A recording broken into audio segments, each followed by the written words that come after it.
Portada de la revista de radioafición titulada Selvamar Noticias, correspondiente al número 74, de abril de 2026. En la parte superior aparece una franja con fondo azul y un diseño que recuerda a ondas de radio.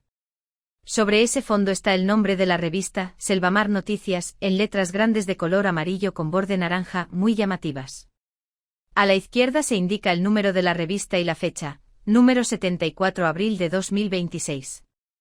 La imagen principal ocupa casi toda la portada.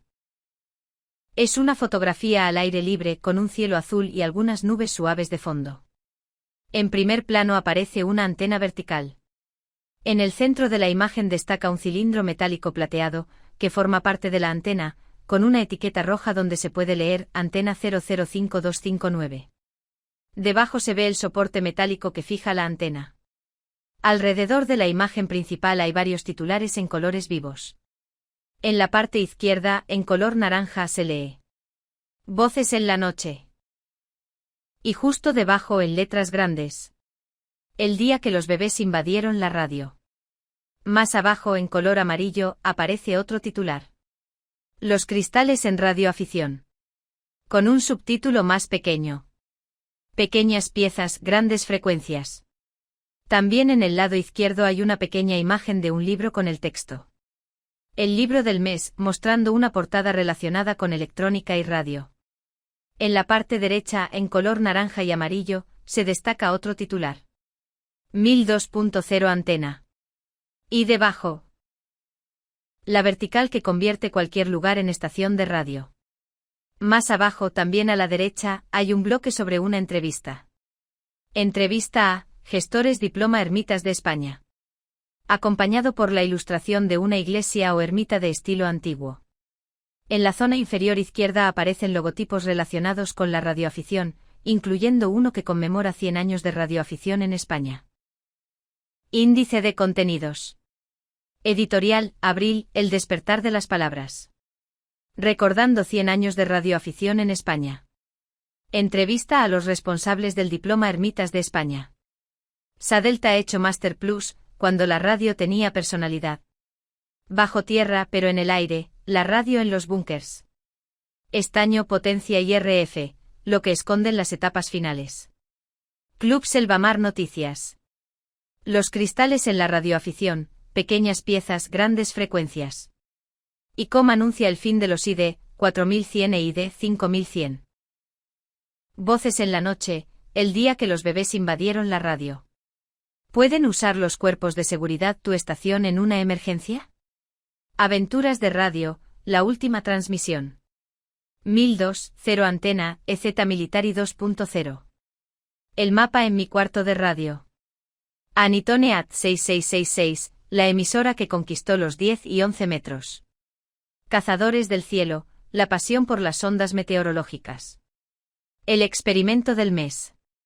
Portugal enciende la chispa. Informe de la Asociación Española de Radioescucha del mes de abril. Entrevista a una YL. El libro del mes. Cuando el peso lo llevan siempre los mismos. Huevos pintos en la Pola 2026. Las noticias de Manolo Meteorito. Calendario AEL de abril. QSL históricas. El señor Búho dice. Editorial. Abril, el despertar de las palabras. Abril siempre llega con una promesa bajo el brazo. No es solo el mes en el que la primavera se asienta definitivamente en nuestros paisajes, sino también el tiempo en el que las historias parecen brotar con una fuerza renovada. En Selvamar Noticias, este mes lo vivimos como un segundo amanecer, un momento para abrir las ventanas de nuestra redacción y dejar que el aire fresco inspire cada una de las páginas que hoy tenéis entre manos. En esta edición, queremos rendir homenaje a la proximidad. En un mundo que a veces parece girar demasiado rápido y volverse excesivamente digital, la radio y nuestra revista siguen siendo ese puerto seguro donde la noticia tiene nombre, apellidos y, sobre todo, corazón. Abril es el mes de los libros, de las rosas y de la palabra compartida, y no hay mejor forma de celebrarlo que deteniéndonos a escuchar lo que nuestro entorno tiene que decirnos. A lo largo de este número, os invitamos a recorrer con nosotros las crónicas que definen nuestra identidad. Hablamos de los retos superados, de los proyectos que florecen en nuestra comunidad y de esa pasión por comunicar que, al igual que la estación que estrenamos, nunca deja de crecer. Porque Selvamar Noticias no es solo un papel impreso, es el eco de vuestras propias vivencias. Gracias por acompañarnos un mes más en esta aventura. Os invitamos a que disfrutéis de estas páginas con la misma calma con la que cae la lluvia de abril, sabiendo que, tras ella, siempre brilla con más fuerza la verdad de nuestras historias. Bienvenidos a un nuevo número.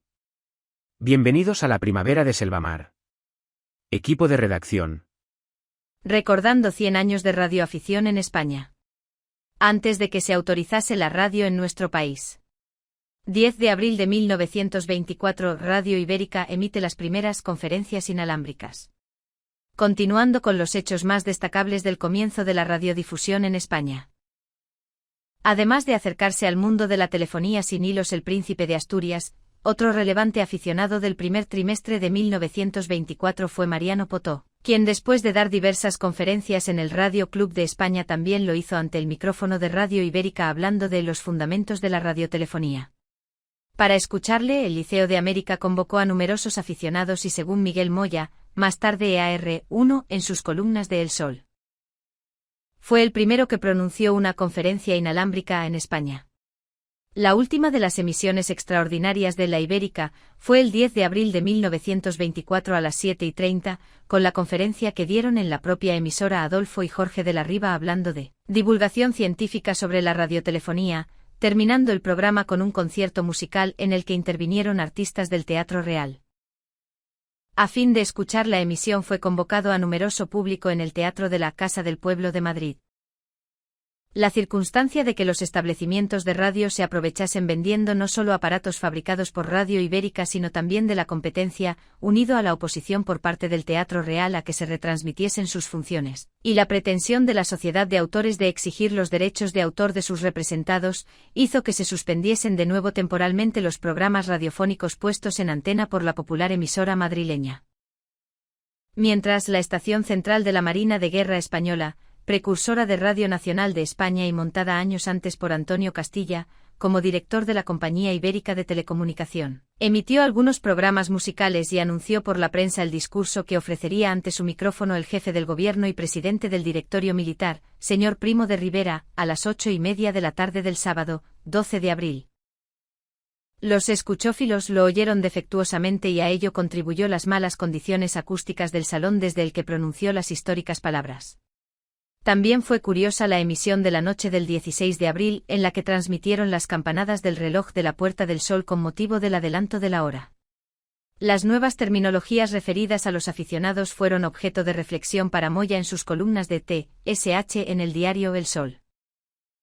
De 16 de abril de 1924, firmada siempre como GRID. /EA42. https://archivo.ea4rch.com/ https://3ubs.facebook.com/ archivo histórico ea4do/ https://3ubs.instagram.com/ archivo histórico ea4do/ interrogación de cierre hl signo igual. Entrevista a los responsables del Diploma Ermitas de España.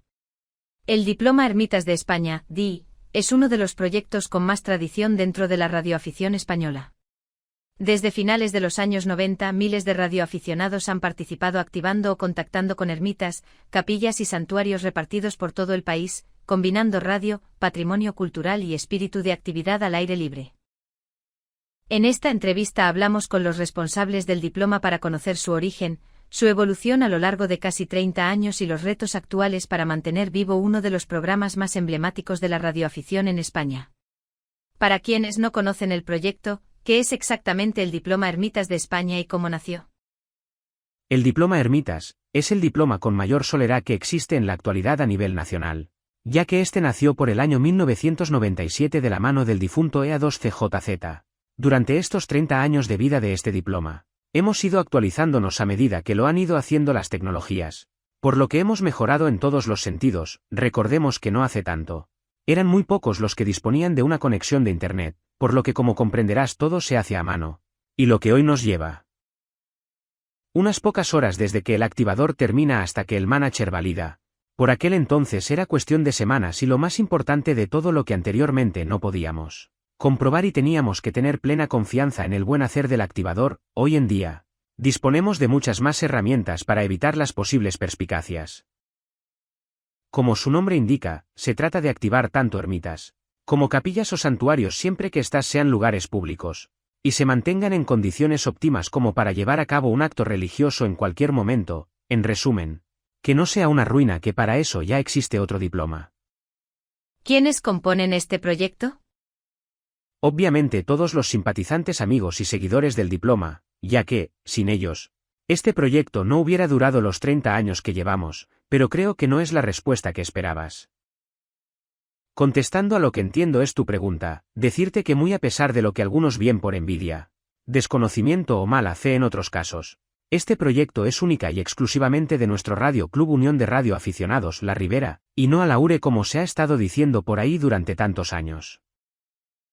En cuanto al mantenimiento del diploma y gestión, contamos con un equipo formado por socios de nuestro Radio Club guiados por el manager del diploma. Se encargan de solventar problemas, buscar información y mantener la web. ¿Qué os motivó a vincular la radioafición con el patrimonio religioso y cultural? Realmente no te puedo decir el motivo que nos llevó a esta unión, ya que como te he comentado la idea original nace de nuestro por aquel entonces presidente Luisa EA2CJZ y por desgracia, no está para responder a la pregunta, pero quiero pensar que se buscó algo que pudiera ser permanente, nacional, donde pudieran participar radioaficionados de cualquier punto geográfico, ya que no conozco ninguna provincia que no tenga mínimo una ermita o santuario. Además, como bien sabes, por norma general este tipo de edificaciones se encuentran en lugares fuera del casco urbano, lo que permite realizar instalaciones de antenas de mayor porte, sin el inconveniente que nos encontramos si en vez de este tipo de edificaciones fueran kioscos de prensa, por ponerte un símil exagerado. ¿Cuántos años lleva en marcha el diploma y cómo ha evolucionado desde sus inicios? Como te he comentado anteriormente, el próximo año cumplimos el 30 aniversario. ¿Qué más comentar? La mayor evolución, como es obvio, es el ayudarnos de las tecnologías, y lo que anteriormente nos llevaba varias semanas, hoy lo hacemos en unas pocas horas. Además, nos permite tener un contacto más cercanos con nuestros amigos y seguidores, cosa que también caracteriza a este diploma. La cercanía con activadores y seguidores. Aquí siempre hemos procurado que cada amigo de la radio no sea uno más, sino que procuramos resolver sus dudas, ayudarle, informarle e incluso cuando desafortunadamente nos hemos visto en la obligación de tener que anular una actividad, siempre nos hemos puesto en contacto procurándole una explicación incluso antes de hacer pública nuestra decisión. Cosa que sin lugar a dudas no hay otro diploma que ofrezca esta cercanía y de lo cual estamos muy orgullosos. ¿Qué aporta este diploma a la comunidad de radioaficionados? Quizás esta pregunta deberías trasladársela a los más de 53.000 radioaficionados que a fecha de hoy han realizado en alguna ocasión un contacto con alguno de nuestros activadores, pero entiendo que si este diploma se ha mantenido vivo durante todo este tiempo, es porque algo estaremos haciendo bien. ¿Tenéis alguna activación o experiencia especialmente memorable que refleje el espíritu del proyecto? Cada actividad es diferente y todas tienen algún detalle que marca esta. Podría contarte infinidad de anécdotas tanto de mi experiencia personal, como de las experiencias vividas por los activadores, pero si me tengo que quedar con algo, sería con el apoyo que nos ofrecen los ermitaños cuando nos presentamos con nuestros equipos, les explicamos qué hacemos y a pesar de su incomprensión nos abren sus puertas. Nos ofrecen su ayuda para que podamos desarrollar esta afición que tanto nos gusta. La que recordamos más cariño y que se produce cada año es cuando nos reunimos para la entrega de trofeos en Tudela. Solemos hacer una actividad cercana a la que se apuntan los llegados de casi todos los distritos y pasamos un día estupendo. Recuerdo una actividad en que había un parking en el terreno propiedad de la ermita y al encontrarse esta junto a la carretera no permitía la instalación que se tenía preparada. Llamamos a la vivienda más cercana a la ermita para preguntar por el ermitaño o algún responsable y pedirle que nos abriera el recinto y así poder realizar la actividad cómodamente. Pues esta vecina movió tierra y mar para que viniera el padre mayor y abrirnos el recinto. La parte negativa, nos la encontramos en que la mayoría de las ermitas que visitamos se encuentran cerradas por motivos obvios, lo que no nos permite realizar las fotografías del interior tal y como nos gustaría documentar la actividad. Hace poco habéis lanzado un llamamiento de ayuda. ¿Qué ocurrió exactamente con la web? Recientemente hemos publicado una extensa explicación en nuestra web, ya que han sido muchos los seguidores que se han interesado por el problema, pero haciéndote un resumen rápido. Desde que se creó la web y gestión informatizada de este diploma, hemos contado con la ayuda desinteresada de un colaborador de la URE, este nos creó la base de datos, nos programó el código, etc. Hace 30 años, este pionero proyecto estaba diseñado para un número más o menos limitado de datos. A medida que ha pasado el tiempo, todo ha ido creciendo como podemos ver en nuestra página donde están publicadas las estadísticas, y el sistema no estaba preparado para abarcar tantos datos. Como podéis ver vosotros mismos en nuestra web, a fecha de hoy, las estadísticas dicen: referencias en nomenclator, 17.522. Actividades realizadas, 17.450. Referencias activadas, 9.518. Municipios visitados, 4.572. QSOs en el log, 3.929.309. Fotos subidas, 83.441. Indicativos diferentes en logs, 53.168. Esto sumando a la falta de ayuda por parte de la persona que hasta entonces se había ofrecido a mantener vivo el diploma, provocó que la página colapsase. En ese momento uno de nuestros socios decide tomar las riendas y solventar el problema dejando nuevamente la página operativa, pero no a salvo. De hecho, en poco tiempo, volvimos a sufrir otro colapso, lo que provocó un segundo paro de la web, pero que en esta ocasión, al ser sabedores del problema, pudo resolver de manera rápida. Desgraciadamente, este socio, y a pesar de sus conocimientos, no es capaz de resolver por sí solo el problema, por lo que se ha tenido que contratar los servicios de un técnico informático especialista en desarrollo web, con lo que esto conlleva. ¿Hasta qué punto depende el diploma de la infraestructura digital? Obviamente, un soporte web nos permite una mayor visibilidad de las actividades llevadas a cabo por parte de nuestros ermitaños, y más donde hoy en día donde todo está digitalizado. ¿Cómo ha respondido la comunidad hasta ahora? En este sentido, nos hemos llevado una gran decepción, ya que lo que pensábamos sería cuestión de una semana o dos a lo sumo, nos está llevando más tiempo del que nos gustaría. ¿Por qué digo esto? Pues muy fácil, según el contador interno, nuestra web cuenta semanalmente con una media de 400 visitas únicas, según nuestras cuentas, y a sabiendas de que no todos los visitantes nos dejarían una aportación, pero por la contra, estos serían compensados con los que sí lo harían, siendo algunas aportaciones dignas de quitarnos el sombrero. Pues nada más lejos de la realidad, ya que tras 7 semanas de enviar mensajes a través de nuestra web, banner y el boca a oído, no hemos llegado ni a la mitad de lo necesario para sufragar el gasto que supondrá poner a salvo el diploma. Sí es cierto que tuvimos una semana que nos asombró la cantidad de ayuda recibida, pero tras el repunte, volvimos al olvido. Por otro lado, también desgraciadamente, esta maldita situación nos ha abierto los ojos, dejando ver la hipocresía de la gente, ya que de los que más te esperabas, justamente han sido los que más nos han defraudado, y en el sentido contrario, gente que nos consta que apenas tienen para llegar a fin de mes con su escasa pensión, han aportado incluso más de lo que nosotros aconsejamos como mínimo. ¿Qué significa para vosotros el apoyo de los radioaficionados en este momento? Es esencial, ya que no contamos con ningún ingreso fuera de los 10 euros que nos devuelve la URE por cada uno de los 16 socios con los que contamos en la actualidad. Con esto, pagamos alojamiento y los 3 trofeos que otorgamos cada año. Poder seguir con el proyecto, aunque se demuestra que no es tanto como dicen. Quiero decir, que a la gente le gusta el diploma y lo siguen, pero cuando pides colaboración monetaria, ahí la gente no responde tanto como desearíamos. Desde que se empezó el diploma hasta la fecha, nunca se ha pedido ninguna aportación, incluso en los peores momentos, siempre ha ido todo por cuenta de nuestro Radio Club. ¿Creéis que proyectos culturales como este deberían contar con más respaldo institucional? Por supuesto que sí, pero por desgracia en este país parece que la cultura es solo el cine, y otros proyectos que no tengan repercusión social a gran escala pasan desapercibidos y sin interés. Si a esto le sumas que la radioafición está considerada hobby, pues por muchas puertas que llames no tienes respuesta. Es más, ni tan siquiera el arzobispado tiene ningún interés por el servicio que desarrollamos dando a conocer este tipo de lugares de culto, siendo nuestra web el mayor, por no decir el único catálogo de ermitas de España, Que nosotros tengamos conocimiento, no hay web, libro o documento que agrupe tantas ermitas, capillas o santuarios como lo hace nuestra base de datos. Si lográis superar esta situación, ¿qué planes tenéis para el futuro del diploma? ¿Si logramos? No me cabe la menor duda que nuestros amigos nos ayudaran a completar esta empresa. Esperemos que, a la salida de este artículo, sea así y hayamos podido colgar el cartel de gracias a todos por vuestras aportaciones. Volviendo al tema que me estoy desviando.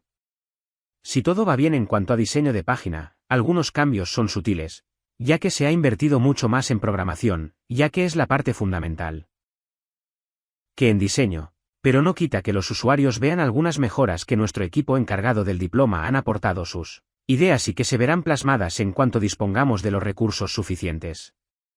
Por lo demás, pocos cambios. ¿Hay mejoras, nuevas actividades o expansión del diploma que os gustaría impulsar? Si logramos mantener vivo este proyecto, no se descarta cualquier otra idea que nos aporten los socios o simpatizantes. Siempre estamos dispuestos a escuchar y ayudar en aquellos proyectos que nos puedan plantear. Pero a fecha de hoy nadie nos ha planteado nada nuevo e innovador, por lo que, si alguien tiene una idea, estaremos encantados de estudiarla. Si pudierais enviar un mensaje directo a los lectores, ¿cuál sería? Primero agradecer a todos los que nos han ayudado y en segundo lugar, a los que aún no lo han hecho, que lo hagan ya que esto no es una empresa que hace algo a cambio de un beneficio. Nosotros solo vendemos ilusión pasar un buen rato haciendo radio tanto como ermitaño como cazador de ermitas y que, con su ayuda, estamos seguros que este diploma cumplirá otros 30 años dando alegrías y satisfacciones. El Diploma Ermitas de España es mucho más que un programa de radioafición. Es un proyecto que une historia, patrimonio y pasión por la radio. Durante casi 3 décadas ha conseguido movilizar a miles de radioaficionados, convirtiendo cada ermita activada en un nuevo punto de encuentro en las ondas. Hoy el futuro del diploma sigue dependiendo del entusiasmo y del apoyo de la propia comunidad, que lo ha mantenido vivo durante tantos años. Desde Selvamar Noticias queremos agradecer a sus responsables el tiempo dedicado a esta entrevista y sobre todo, el enorme trabajo que realizan para que este proyecto continúe siendo una referencia dentro de la radioafición española. Más info, https://diplomaermitas.es/.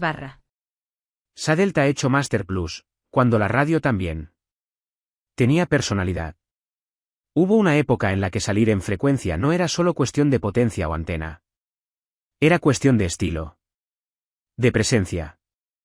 De cómo sonaba tu voz al otro lado del canal. Y en ese terreno, pocos nombres lograron tanto respeto como el Sadelta ha hecho Master Plus. Quien lo tuvo lo sabe. Y quien no, lo reconocía al instante. Encima de la mesa, con ese diseño sólido, casi imponente, el Sadelta no pasaba desapercibido. No era el típico micrófono de mano que venía con la emisora. Era otra cosa.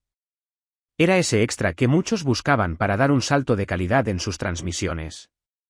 Pero la verdadera magia empezaba en el momento de pulsar el PTT. Porque sí, el sonido era distinto.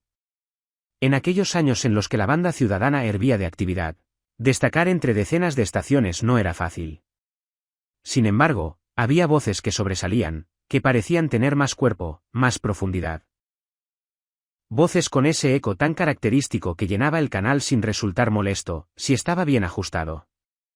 Y muchas de esas voces compartían un mismo secreto. El hecho Master Plus no solo amplificaba la voz. La vestía. Permitía jugar con el retardo, con la repetición, con la ganancia, y cada operador encontraba su firma sonora. Había quien lo ajustaba con sutileza, buscando un toque elegante. Otros, en cambio, llevaban el eco al límite, creando auténticas marcas personales que eran reconocibles a kilómetros de distancia. Y es que en aquella época, sonar bien también era parte del juego. El Sadelta se convirtió en compañero inseparable de largas noches de radio, de ruedas interminables, de momentos de propagación en los que de repente el mundo entero parecía colarse por el altavoz. Estuvo presente en esas primeras llamadas nerviosas, en los contactos que se celebraban como pequeños logros, en las amistades que nacían sin verse, solo a través de la voz. Era tecnología, sí. Pero también emoción. Con el paso del tiempo, llegaron equipos más avanzados, procesadores digitales, soluciones más precisas. Pero algo se quedó por el camino. Porque el sonido del Echo Master Plus no era perfecto en términos técnicos, era reconocible. Tenía carácter. Tenía alma. Y por eso, décadas después, sigue despertando sonrisas. Todavía hoy, no es raro encontrar alguno funcionando, resistiendo como el primer día, conectado a una emisora moderna o clásica. Y cuando alguien lo escucha en frecuencia, hay algo que se activa en la memoria. Un instante. Un recuerdo. Una época. Porque hay dispositivos que hacen su trabajo, y otros que dejan huella. El SA-Delta Echo Master Plus pertenece, sin duda, a los segundos. Hoy en día, puede parecer un accesorio del pasado, pero sigue teniendo sentido en determinadas situaciones. Bien ajustado, puede aportar presencia y personalidad a la voz, especialmente en entornos donde muchas estaciones suenan similares. Eso sí, el equilibrio es fundamental. Un exceso de eco puede dificultar la comprensión y saturar la transmisión, mientras que un ajuste sutil puede marcar la diferencia sin resultar invasivo. Para quien quiera experimentar, basta con empezar con niveles bajos de eco y retardo, e ir ajustando poco a poco hasta encontrar un punto en el que la voz gane cuerpo sin perder claridad. Porque, al final, no se trata solo de sonar más, sino de sonar mejor. SA-Delta, una marca que marcó época. Aunque el SA-Delta Echo Master Plus es uno de sus modelos más recordados, SA-Delta fue mucho más que un solo micrófono. Durante los años de auge de la CB, la marca fabricó una amplia gama de micrófonos de sobremesa, adaptados a distintos estilos de operador. Entre los más conocidos encontramos Echo Master Plus, que el más icónico, con eco integrado. Echo Master Pro, variante avanzada con más controles. Echo Master Classic, versión más sencilla y accesible. Power Microphones SA-Delta, modelos sin eco, centrados en modulación. Micrófonos de mano SA-Delta menos conocidos, pero presentes en el catálogo. En total, SA-Delta llegó a comercializar más de una decena de modelos, consolidándose como una de las marcas de referencia en audio para CB. Su filosofía era clara. Ofrecer al operador no solo comunicación, sino una voz con identidad propia. Bajo tierra, pero en el aire, la radio en los búnkers.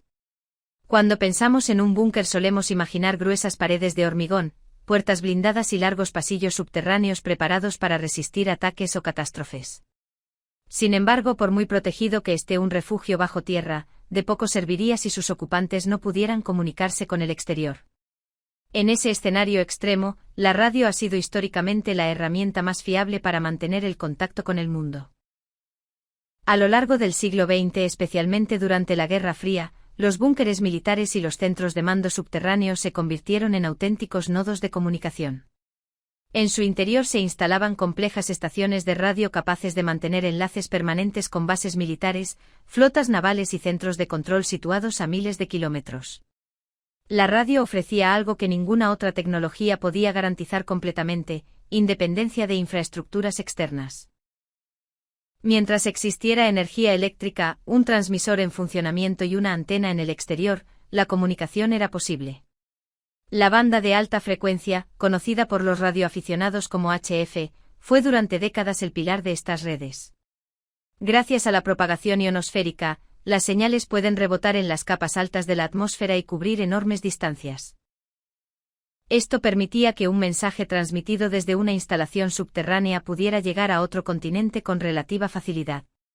Para asegurar la fiabilidad del sistema, los centros de mando disponían de varias frecuencias operativas y equipos redundantes, preparados para entrar en servicio en cuestión de segundos si el principal fallaba.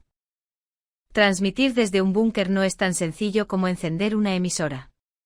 Las ondas de radio no atraviesan fácilmente grandes capas de tierra o estructuras de hormigón armado, por lo que las antenas debían situarse siempre en el exterior.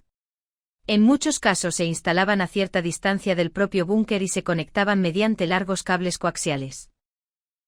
Para evitar llamar la atención, estas antenas se camuflaban entre la vegetación, se disimulaban como estructuras civiles o incluso se enterraban parcialmente. Algunos complejos contaban con mástiles retráctiles que permanecían ocultos y solo se desplegaban cuando era necesario transmitir. Las estaciones de radio instaladas en estos refugios no eran precisamente modestas. Los transmisores podían alcanzar potencias de varios kilovatios y estaban diseñados para trabajar de forma continua durante largos periodos. Además, todo el sistema estaba pensado con un principio fundamental en mente, la redundancia. Siempre debía existir un segundo equipo listo para sustituir al primero, otra antena disponible o una frecuencia alternativa en caso de interferencias o fallos técnicos. La seguridad de las comunicaciones también era un aspecto esencial. Los mensajes transmitidos desde estos centros podían contener órdenes estratégicas o información de máxima importancia. Por ello se empleaban sistemas de cifrado que evolucionaron con el tiempo, desde complejas máquinas electromecánicas hasta modernos sistemas digitales. Uno de los ejemplos históricos más conocidos es la máquina Enigma, utilizada durante la Segunda Guerra Mundial para codificar mensajes militares. En determinadas circunstancias se recurría también a frecuencias mucho más bajas de lo habitual. Las transmisiones en bandas VLF o LF poseen la capacidad de penetrar parcialmente en el agua y en el terreno, lo que permite enviar mensajes incluso a submarinos sumergidos. Estas comunicaciones no son rápidas ni transportan grandes cantidades de datos, pero ofrecen una robustez extraordinaria en situaciones donde otros sistemas fallarían.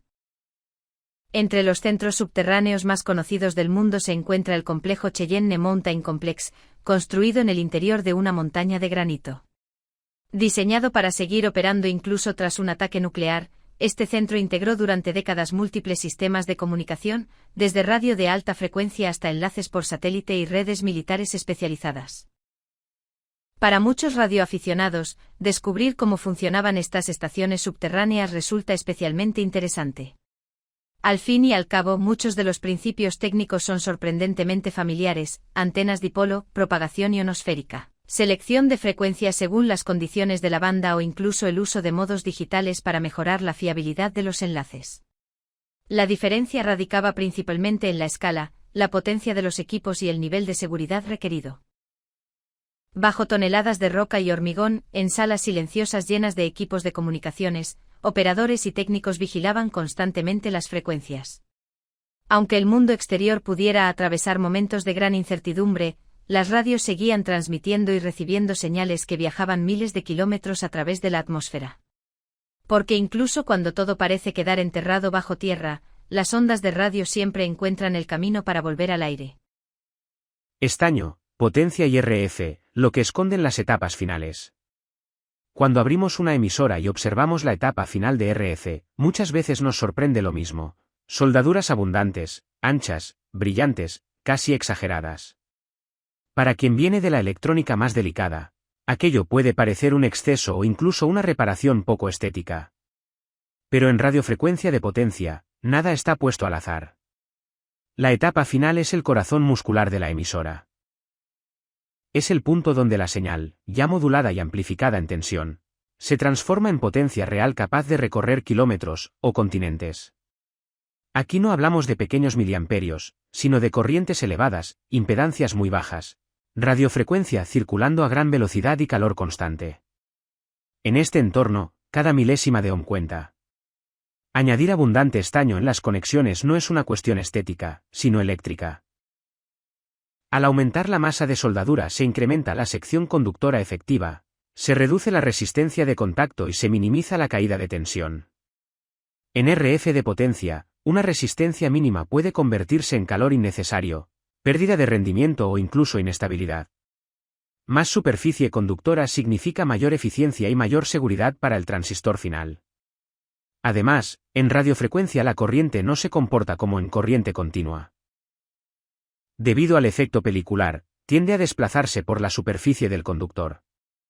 Por eso en los finales vemos pistas anchas, conexiones muy cortas y soldadura generosa. No es una cuestión de soldar mucho, sino de optimizar el camino que recorrerá la RF.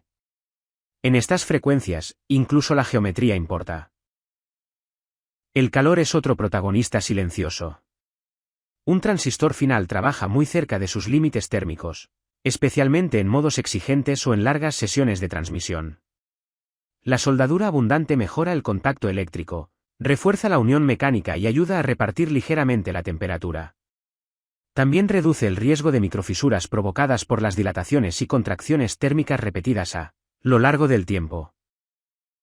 En equipos móviles o estaciones sometidas a vibraciones, esta robustez es aún más importante. La soldadura gruesa aporta rigidez, evita soldaduras frías y aumenta la fiabilidad a largo plazo. En RF de potencia, la fiabilidad no es un lujo, es una necesidad. Es cierto que un exceso mal planificado puede generar pequeñas capacitancias parásitas o alterar la geometría del circuito. Pero cuando el diseño está bien pensado, esa masa de estaño forma parte del equilibrio eléctrico del conjunto.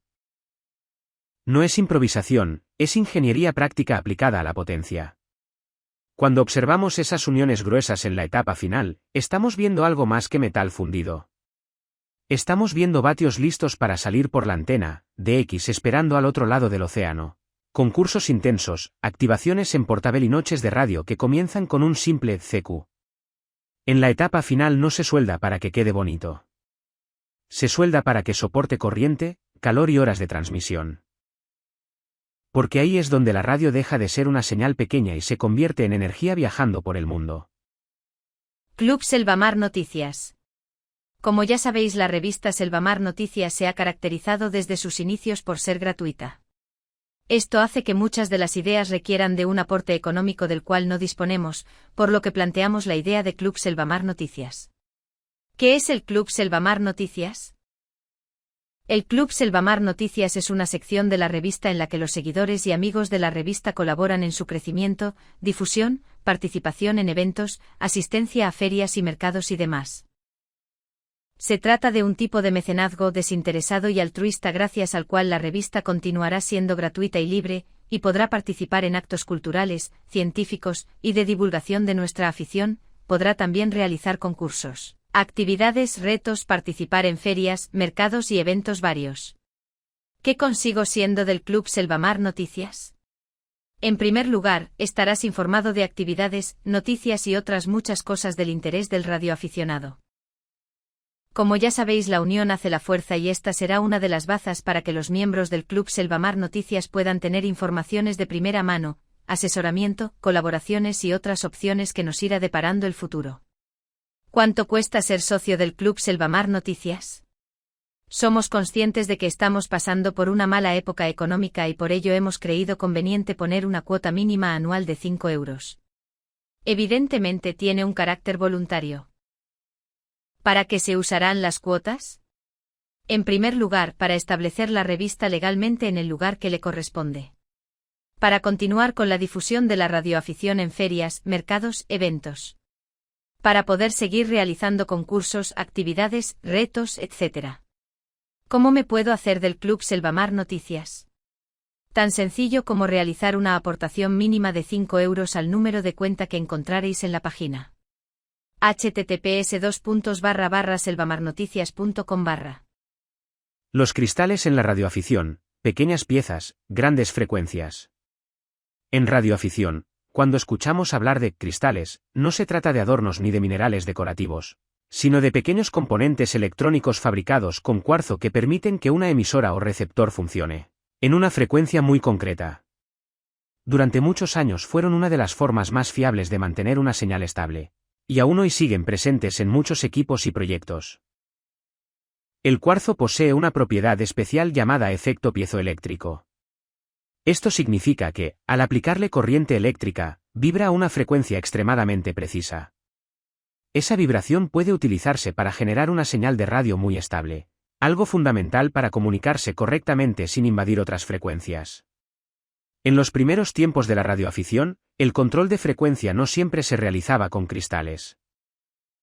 Desde finales de los años 20 y principios de los 30 muchos radioaficionados ya utilizaban configuraciones como el MOPA, Master Oscillator Power Amplifier, en las que el oscilador maestro se separaba de la etapa de potencia para mejorar la estabilidad de la señal.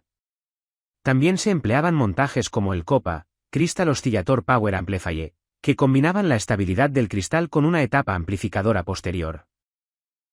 Aún así, el uso de cristales se popularizó enormemente porque ofrecía una referencia de frecuencia muy estable y sencilla de implementar. En muchos transmisores el cristal determinaba directamente la frecuencia de trabajo. Si el operador quería cambiar de canal o de frecuencia, debía sustituir el cristal por otro diferente. Por ese motivo, Muchos radioaficionados guardaban pequeñas cajas llenas de cristales, cada uno cuidadosamente etiquetado con su frecuencia. Era habitual intercambiarlos entre colegas o encargarlos a fabricantes especializados.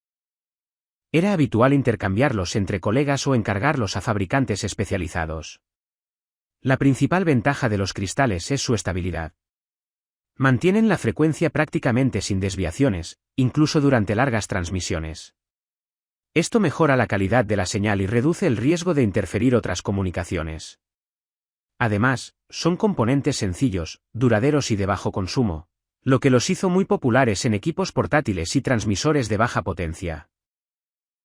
Sin embargo, también presentan limitaciones. Cada cristal sirve únicamente para una frecuencia concreta, lo que restringe la posibilidad de moverse libremente por la banda. Por esta razón muchos equipos comenzaron a incorporar osciladores de frecuencia variable, VFO, que permitían ajustar la frecuencia dentro de un rango determinado sin necesidad de cambiar de cristal. Más adelante, los sintetizadores de frecuencia y los sistemas digitales ampliaron aún más esa flexibilidad. A pesar de estos avances, los cristales siguen teniendo un papel importante en la electrónica. Se utilizan como referencia estable en numerosos circuitos, aparecen en kits educativos de radio QRP y continúan siendo una excelente herramienta para aprender cómo funciona un oscilador. Más allá de su función técnica, los cristales representan también una parte del espíritu clásico de la radioafición. Experimentar, construir y comprender cómo nacen las señales que viajan por el aire y nos conectan con otros operadores del mundo. Son pequeños, discretos y silenciosos, pero gracias a ellos generaciones de radioaficionados lograron transmitir sus señales con una precisión sorprendente. Llevado a la práctica, los cristales de cuarzo siguen presentes en muchos equipos, incluso aunque no los veamos directamente. Están en osciladores, filtros y circuitos que permiten que nuestras emisoras trabajen con estabilidad y precisión. Para el radioaficionado curioso, experimentar con un cristal puede ser una excelente forma de entender cómo se genera una frecuencia. Existen montajes sencillos, como pequeños osciladores, que permiten comprobar de forma directa su funcionamiento. No es necesario un laboratorio complejo. Basta con interés y ganas de probar. ICOM anuncia el fin de la producción de los móviles compatibles con D-Star IDE 4100 e IDE 5100. ICOM ha anunciado a los minoristas que descontinuará la producción de sus radios móviles en la banda de 144/430 MHz, el IDE 4100/IDE 4100D, lanzado en marzo de 2017 y el IDE 5100/IDE 5100D lanzado en febrero de 2014, compatibles con D-Star y FM analógica. Tras el anuncio oficial del fabricante, varias tiendas de radio comenzaron a publicar información en redes sociales el 25 de febrero de 2026. Se espera que la venta de ambos modelos finalice hasta agotar existencias. El modelo sucesor será el IDE 5200, que la compañía exhibió como prototipo en la Feria de Radioaficionados de 2025. La radio móvil IDE 5100 de ICOM, compatible con D-Star en la banda de 144/430 MHz, se lanzó en febrero de 2014. Ofrece recepción simultánea de doble banda y una gran pantalla en el panel de control que aprovecha las ventajas de su tipo independiente. También cuenta con un receptor GPS integrado y es la primera radio en la historia en lograr un listado automático de los repetidores analógicos más cercanos. Su capacidad para conectarse a teléfonos inteligentes mediante Bluetooth también ha llamado la atención. El IDE 4100 es un radio de conmutación de banda de 144/430 MHz, lanzado en marzo de 2017. Cuenta con un diseño compacto y un panel de control desmontable. Equipado con recepción de banda ancha, es el primer radio móvil compatible con el modo terminal/punto de acceso. Ambos modelos fueron populares como dispositivos para automóviles que permitían una fácil operación del D-Star, pero la producción del IDE 5100 se suspendió después de 12 años desde su lanzamiento, y la del IDE 4100 después de 9 años, y recientemente se hizo un anuncio oficial de la discontinuación a las tiendas de radio. La primera noticia del fin de la producción se dio a conocer la tarde del 25 de febrero. La versión en inglés de X, anteriormente Twitter de CQOM, una tienda de radio de la prefectura de Gifu, informó al mundo la noticia. Se dice que el modelo sucesor será el ID 5200, que se exhibió en el stand de ICOM en la Anfer 2025 en agosto de 2025. No se han publicado detalles del modelo, pero la maqueta en exhibición muestra que está equipado con una gran pantalla LCD a color y es capaz de recepción simultánea en dos bandas, 144/430 MHz, lo que ha generado especulaciones de que podría ser el primer modelo de ICOM que también admita APRS analógico. Con respecto al ID 5200, una tienda de radio aconsejó, parece que la serie ID 5200/D se venderá por alrededor de 120.000 yenes. No bajará de 100.000 yenes como mínimo, así que si lo piensa, probablemente debería comprar la serie ID 5100/D. Parece una decisión difícil de tomar, comprar el ID 5100, que ahora es relativamente asequible a su precio final hasta agotar existencias, o esperar al ID 5200. Generalmente la producción de radioaficionados se interrumpe por diversas razones, entre ellas, 1. La falta de componentes electrónicos principales, lo que imposibilita la producción continua, 2. El lanzamiento de un nuevo modelo de reemplazo, y 3. La disminución de las ventas ha reducido los beneficios de la producción continua. En cualquier caso, los fabricantes rara vez publican información sobre el fin de la producción en sus sitios web oficiales, y los representantes de ventas suelen informar a los minoristas individualmente. Por EA7 India Yankee Radio. Voces en la noche, el día que los bebés invadieron la radio. Hay momentos en la radio en los que el silencio pesa más que el ruido. Madrugada cerrada, el receptor encendido, el leve soplo del fondo acompañando la escucha. Y de pronto, sin previo aviso, una voz. Un niño llorando, una madre susurrando. Una frase cotidiana pronunciada con esa naturalidad que solo existe dentro de casa. Durante los años 70 y 80, varios radioaficionados en Estados Unidos comenzaron a comentar experiencias desconcertantes como esta. Ocurría casi siempre de noche. La banda estaba tranquila. Algún colega monitorizaba la frecuencia antes de apagar el equipo. Y entonces aparecía una escena doméstica completa, íntima, privada. No había indicativo, no había llamada previa, no había intercambio de señales. Cuando alguien preguntaba en frecuencia, ¿quién está transmitiendo?, la respuesta era el silencio. En algunos casos, otros operadores de la zona confirmaban haber escuchado lo mismo. En otros, la experiencia parecía aislada, lo que la hacía aún más inquietante. Las descripciones coincidían, voces claras, cercanas, sin tono profesional ni intención aparente de estar en el aire. Simplemente estaban ahí. En una época sin foros, sin redes sociales y sin grupos de mensajería instantánea, la información circulaba lentamente. Las hipótesis crecían más rápido que las explicaciones. ¿Interferencias intencionadas? ¿Algún equipo clandestino? ¿Un fallo extraño en el repetidor? ¿Algo más? La respuesta resultó ser mucho más terrenal y al mismo tiempo fascinante. En aquellos años, millones de hogares utilizaban monitores inalámbricos para vigilar el sueño de sus hijos. Eran dispositivos simples, económicos y técnicamente muy básicos.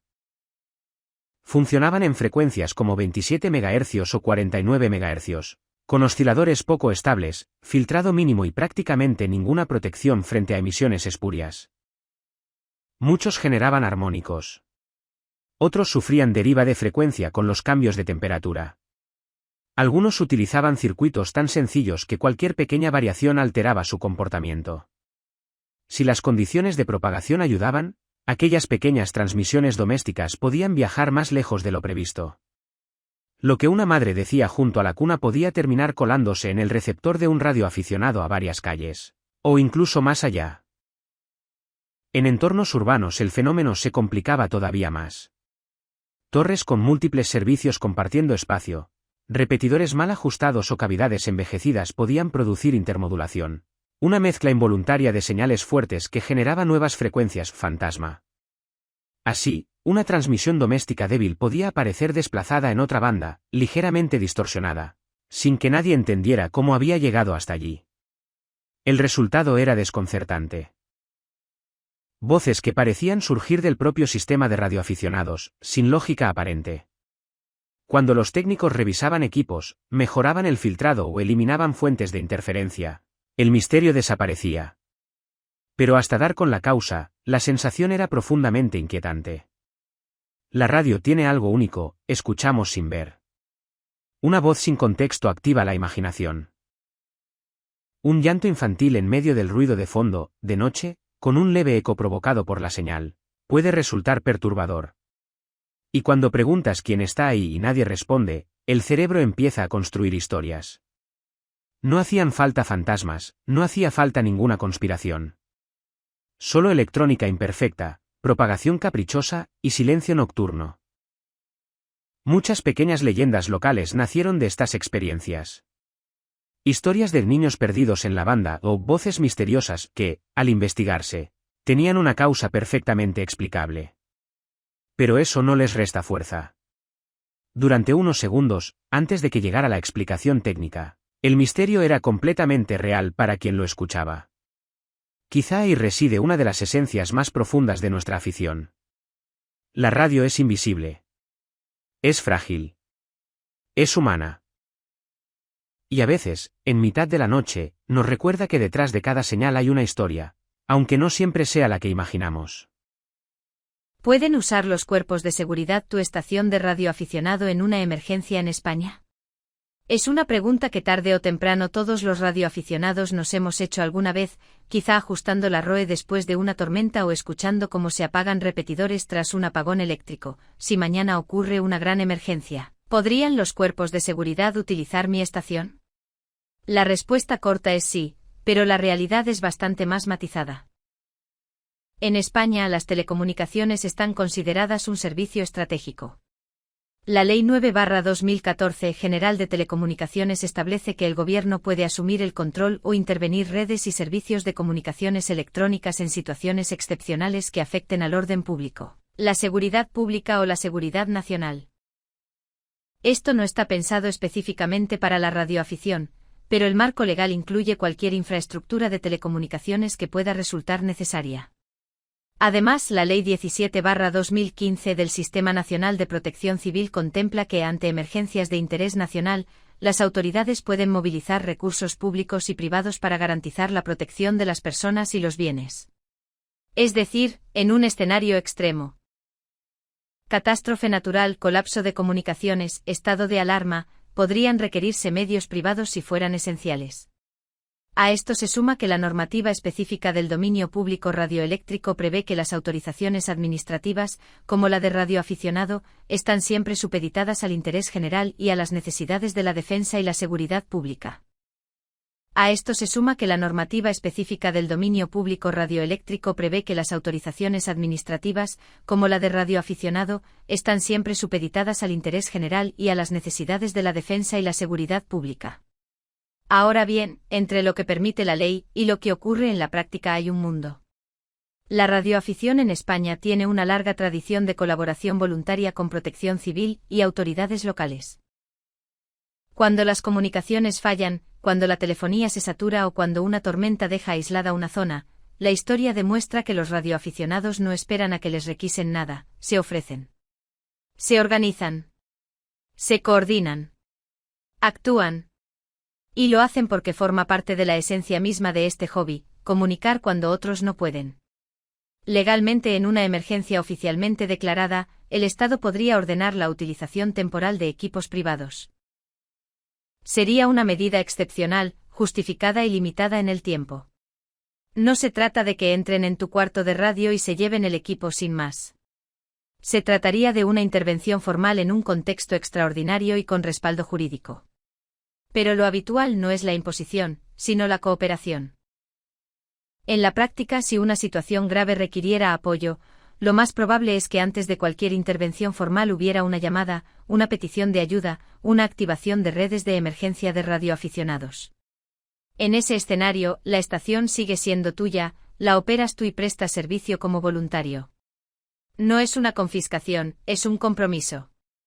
Y aquí aparece algo más profundo que la ley. La radioafición nació con una vocación de servicio. No es solo experimentar con antenas, perseguir DX o coleccionar confirmaciones. Es también estar preparados para cuando todo lo demás falla. Nuestra estación no es únicamente un conjunto de equipos, es un punto de enlace con el mundo. Así que, ¿pueden usar tu estación? Sí, en circunstancias excepcionales y con respaldo legal claro. ¿Es lo normal? No. Lo normal es que te pidan que la uses tú. Y tal vez ahí esté la verdadera cuestión. Si llegara el momento, ¿estaríamos preparados no solo técnicamente sino también moralmente para convertir nuestro cuarto de radio en un puente de esperanza? Porque al final la radioafición no se mide solo en vatios, sino en responsabilidad. Aventuras de radio, la última transmisión. El viejo pesquero Estrella del Norte crujía cada noche como si también quisiera hablar. En su pequeño camarote, iluminado apenas por una bombilla amarillenta y el brillo verde del dial, Mateo ajustaba la emisora con manos curtidas por la sal y el tiempo. No era un equipo moderno. Era un viejo transceptor de válvulas, pesado, caprichoso, de esos que necesitan paciencia y cariño. Mateo siempre decía que no era una máquina, era un puente. En tierra, en un pequeño barrio marinero de Cádiz, Clara esperaba cada noche la misma hora. Apagaba el televisor, cerraba las ventanas para que el viento no interfiriera y encendía su propia emisora. El clic del interruptor era casi un latido. Estrella del Norte, aquí Faro en tierra. ¿Me recibes, Mateo? Cambio. Al principio solo estática. Luego, como si emergiera desde el fondo del océano. Faro en tierra, te recibo fuerte y claro. Siempre te recibo. No hablaban mucho. No hacía falta. Comentaban el estado del mar, las redes, el precio del pescado en la lonja. Clara le contaba del gato que dormía sobre su chaqueta, del vecino que preguntaba por él, de las gaviotas que parecían vigilar el puerto. Pero entre palabra y palabra viajaba algo más profundo, la certeza de que la distancia no podía con ellos. El mar abierto no era solo agua. Era horizonte infinito, noches interminables, tormentas que parecían querer arrancar el alma del casco.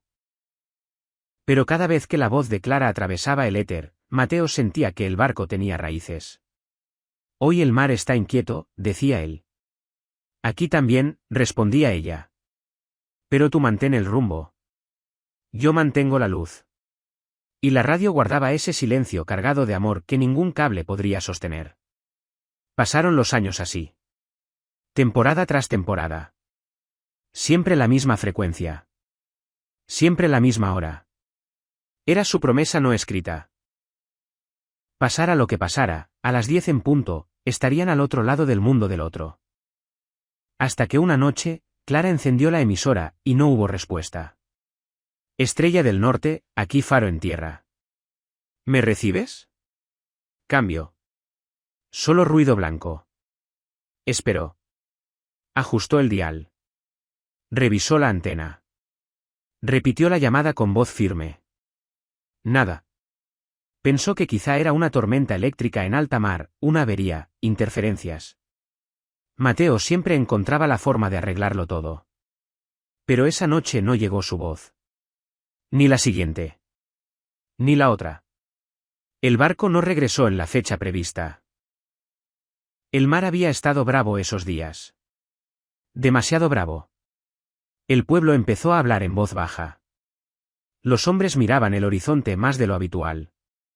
Las mujeres abrazaban un poco más fuerte a sus hijos. Clara siguió encendiendo la emisora cada noche. A la misma hora. En la misma frecuencia. Faro en tierra llamando a Estrella del Norte. Te recibo fuerte y claro. Pasaron semanas. Luego meses. Una madrugada, cuando el viento golpeaba las contraventanas y el mundo parecía hecho solo de sombras, la radio chisporroteó con una intensidad distinta. Clara se incorporó de golpe. Entre la estática, muy débil, muy lejana, una voz quebrada. Faro en tierra, te recibo, siempre te recibo. No sabía si era real, si era un eco, si era el recuerdo jugando con su corazón. Pero no dudó. Mateo, aquí estoy. Siempre estoy. Cambio. La señal se perdió entre el rugido eléctrico del silencio. Clara cerró los ojos. Y sonrió. Desde aquella noche comprendió algo que el mar le había enseñado sin palabras. Hay presencias que no dependen del cuerpo, ni de la distancia, ni siquiera del tiempo. Desde entonces, cada noche enciende la emisora. Algunos dicen que es esperanza. Otros, que es terquedad. Alguno, que es locura. Pero quienes han amado de verdad saben que hay conversaciones que no terminan nunca. Porque el amor, cuando es verdadero, no necesita cables. Solo frecuencia. Y alguien dispuesto a seguir transmitiendo. Moraleja. El amor auténtico no se mide por la respuesta inmediata, sino por la constancia del corazón. Quien ama de verdad no deja de llamar aunque el silencio responda, porque sabe que las palabras dichas con fe siempre encuentran algún puerto donde anclar. Y a veces, seguir transmitiendo es la forma más valiente de amar. Autores: Manel Carrasco, EA3IAZ. Juan José Martínez, EA3IEW. Ilustraciones: José P. Meontangas, EA3FJX. 1002, 0 Antena, EZ Military 2.0. La vertical que convierte cualquier lugar en estación de radio. En la radioafición portátil hay un momento mágico que todos conocemos: abrir la mochila, elegir el punto exacto donde montar la estación y empezar a levantar la antena mientras el ruido de fondo del receptor anticipa que algo va a ocurrir. En ese escenario encaja perfectamente la 1002. 0 Antena de Alfa Antena, una vertical multibanda diseñada para quienes entienden la radio como movimiento, versatilidad y capacidad de adaptación. La EZ Military 2.0 es una antena vertical portátil para HF que cubre aproximadamente desde 80 hasta 6 metros, dependiendo de la configuración y del uso de un acoplador. Su planteamiento es claro: ofrecer una solución compacta que permita trabajar varias bandas sin necesidad de transportar múltiples antenas. Su estructura modular facilita el transporte y el montaje rápido, algo fundamental en actividades como SOTA, POTA, Field Day o despliegues de emergencia.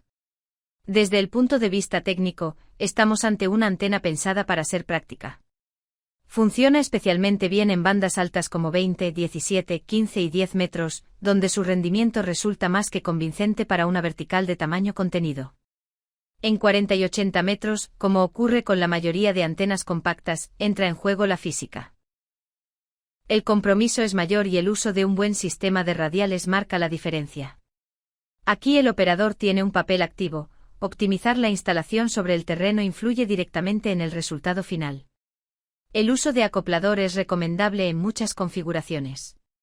Esto amplía su versatilidad, aunque también recuerda que no estamos ante una antena resonante clásica para cada banda. Sin embargo, esa misma flexibilidad es la que permite desplegarla casi en cualquier entorno. Un parque, una cima, una playa o el patio de casa. En operación real, la experiencia es uno de sus mayores atractivos. Montarla lleva pocos minutos y transmite una sensación de autosuficiencia muy ligada al espíritu original de la radioafición. No sustituye a una instalación fija optimizada con mástil alto y radiales extensos, pero tampoco pretende hacerlo. Su terreno natural es la movilidad, la improvisación controlada y la posibilidad de estar en el aire sin depender de infraestructuras permanentes. La 1002. 0 Antena se convierte así en una herramienta interesante para el radioaficionado que no puede instalar antenas en su vivienda, para quien disfruta saliendo al campo con su equipo QRP o incluso para operadores que necesitan soluciones rápidas en situaciones especiales. Es una antena que invita a hacer radio, y eso, en el fondo, es lo que importa. Porque más allá de cifras de ROE y tablas de rendimiento, hay algo que no aparece en las especificaciones técnicas. La emoción de escuchar una llamada lejana mientras el viento mueve ligeramente el mástil. Y cuando una antena consigue que esa experiencia sea sencilla y accesible, ya ha cumplido su misión. El mapa en mi cuarto de radio. Más que un simple papel. Para muchos radioaficionados, un mapa mundial no es solo decoración. Es un testimonio de cada contacto logrado, una memoria visual de aventuras en el aire, y un recordatorio constante de que, desde nuestro rincón del mundo, podemos conectar con lugares que quizá nunca visitaremos en persona. En mi cuarto de radio, sobre la pared principal, cuelga un mapa mundial con todos los prefijos de radioafición. Cada vez que escucho un CQ y logro contactar con otro aficionado, busco su país en el mapa y clavo un alfiler o una chincheta en la ubicación correspondiente. Esa acción tan simple me da una satisfacción inmensa, no solo es una marca geográfica, sino la confirmación tangible de una comunicación que cruzó mares y continentes. El mapa también sirve como guía y motivación. Cada prefijo pendiente es un desafío, un recordatorio de que hay mundos por descubrir a través de las ondas de radio. Algunos días, mientras ajusto la antena o verifico mis logs, me encuentro mirando el mapa, recordando contactos pasados y soñando con los que están por venir. Más allá de los contactos, el mapa refleja el paso del tiempo. Cada chincheta nueva es un pequeño logro, pero también una señal de constancia, paciencia y dedicación. Algunos países aparecen solo después de meses de espera, de noches en vela escuchando frecuencias lejanas. Y eso hace que cada éxito sea doblemente gratificante.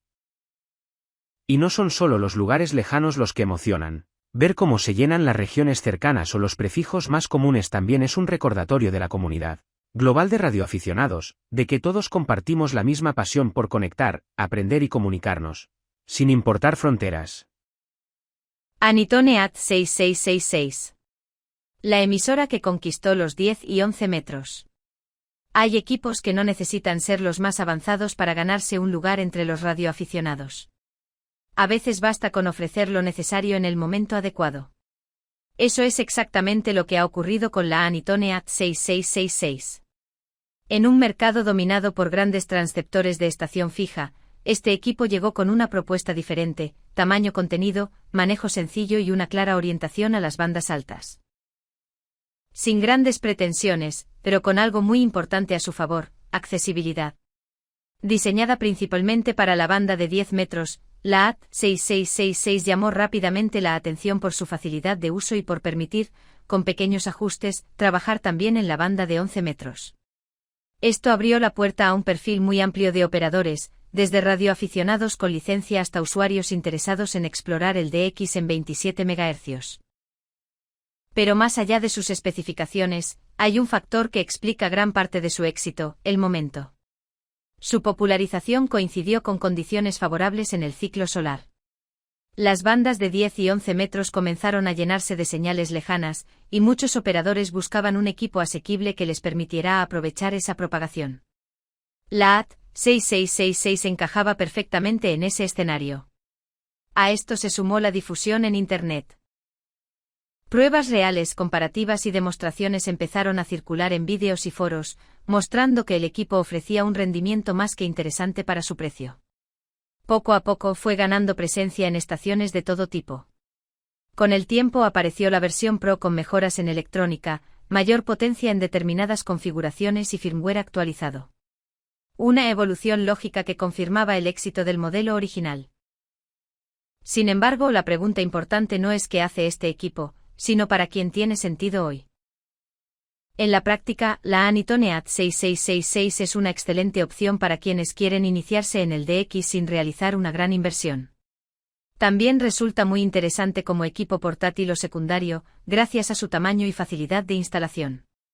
Es especialmente atractiva si disfrutas de las bandas de 10 y 11 metros, donde puede ofrecer resultados muy satisfactorios en condiciones de propagación favorables.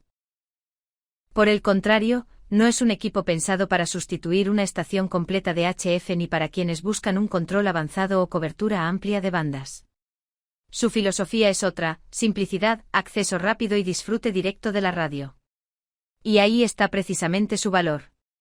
Porque no todos los equipos tienen que ser complejos para ser útiles.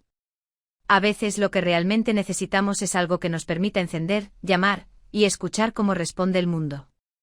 En la práctica, si tienes acceso a una antena sencilla para 10 u 11 metros y condiciones de propagación favorables, este equipo puede darte más alegrías de las que esperas. Conclusión. En condiciones reales, este tipo de equipo suele trabajar cómodamente con antenas sencillas, como un dipolo o una vertical básica para 10 u 11 metros. No requiere una instalación compleja para empezar a dar resultados.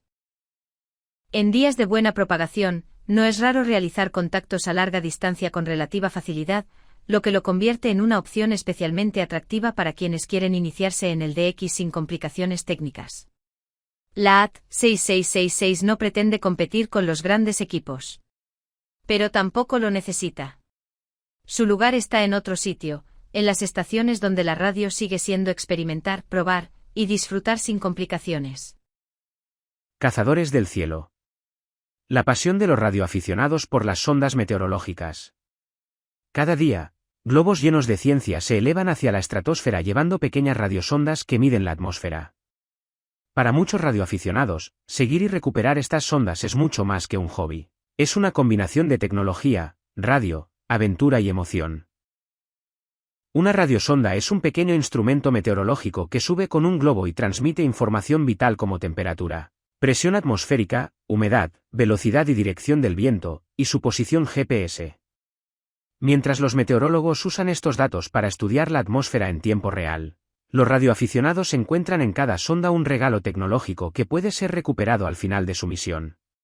Las sondas transmiten normalmente en 400 a 406 MHz, aunque algunas utilizan otras frecuencias. Con un receptor SDR, una antena adecuada y software de decodificación como sonde monitor, radiosonde-auto-RX o RS41 Tracker, es posible recibir su señal y obtener datos en tiempo real sobre su posición y trayectoria. Gracias a plataformas como SondeHub, los cazadores de sondas pueden ver todas las sondas activas, su trayectoria en tiempo real y el punto estimado de caída, lo que permite planificar la recuperación y convertir la búsqueda en toda una aventura de navegación y radiogoniometría. Cuando el globo explota, la sonda baja en paracaídas y sigue transmitiendo. Aquí comienza la verdadera diversión. Se sigue la señal con antenas direccionales tipo Yahi. Se usa radiogoniometría para localizarla y la búsqueda puede llevar a bosques, campos o tejados. Una vez recuperada, la sonda puede ser marcada como recuperada en SondeHub, compartiendo datos y fotos con la comunidad. Las radiosondas contienen componentes muy valiosos para proyectos personales, receptores GPS, sensores de alta precisión, transmisores UHF, microcontroladores y baterías. Muchos radioaficionados los reutilizan para experimentos, globos estratosféricos propios o estaciones meteorológicas caseras. Seguir sondas meteorológicas es más que un hobby técnico, es una mezcla de radio, ciencia y aventura, donde cada recuperación es una pequeña victoria y una oportunidad para aprender. Para los radioaficionados, es la prueba de que la radio sigue uniendo tecnología y pasión por descubrir el mundo que nos rodea. El experimento del mes. En radioafición, no todo depende de grandes equipos ni de instalaciones complejas. Muchas veces, los mejores descubrimientos nacen de algo mucho más sencillo: probar, observar y sacar conclusiones propias. Esta sección propone precisamente eso. Pequeños experimentos que cualquier aficionado puede realizar, sin grandes medios, pero con resultados que ayudan a comprender mejor cómo funciona realmente nuestra estación. Experimento número 1. ¿Cuánto influye la altura de tu antena? Es una pregunta clásica. Se repite en conversaciones, foros y encuentros: subir la antena mejora la señal, pero ¿cuánto? ¿Merece la pena para unos pocos metros? La propuesta es simple: comprobarlo por uno mismo. Para este experimento solo necesitas tu estación habitual, algo donde anotar resultados y, si es posible, un corresponsal de confianza o un receptor SDR online que te permita comparar señales. Empieza realizando una transmisión en tus condiciones normales. Anota la intensidad de señal que te reportan, la frecuencia utilizada y la hora. Intenta que todo quede registrado de forma clara. A continuación, modifica ligeramente la altura de la antena. Si puedes elevarla entre 1 y 3 metros, perfecto. Si no es posible, basta con cambiar su ubicación a un punto algo más despejado o menos rodeado de obstáculos. Repite la misma transmisión, en condiciones lo más parecidas posible y ahora compara. En muchos casos, una pequeña variación en altura puede mejorar la señal más de lo esperado. En otros, apenas notarás cambios. Y precisamente ahí está el valor del experimento: entender cómo influyen realmente los factores que tantas veces damos por hecho. No se trata solo de mejorar resultados, sino de comprenderlos. Porque en radioafición, aprender por experiencia propia sigue siendo una de las herramientas más valiosas. Si decides probarlo, nos encantará conocer tu experiencia. Puedes enviarnos tus resultados, impresiones o incluso fotografías de tu instalación. Algunas de ellas podrán aparecer en próximos números. En la siguiente entrega pondremos a prueba otra idea sencilla, pero sorprendente, cómo un simple cambio en el cable puede influir en lo que escuchas. Portugal enciende la chispa. La radio vuelve a las aulas. Mientras el mundo corre cada vez más deprisa hacia lo digital, hacia lo inmediato y lo intangible, hay decisiones que parecen ir en sentido contrario, y sin embargo apuntan directamente al futuro.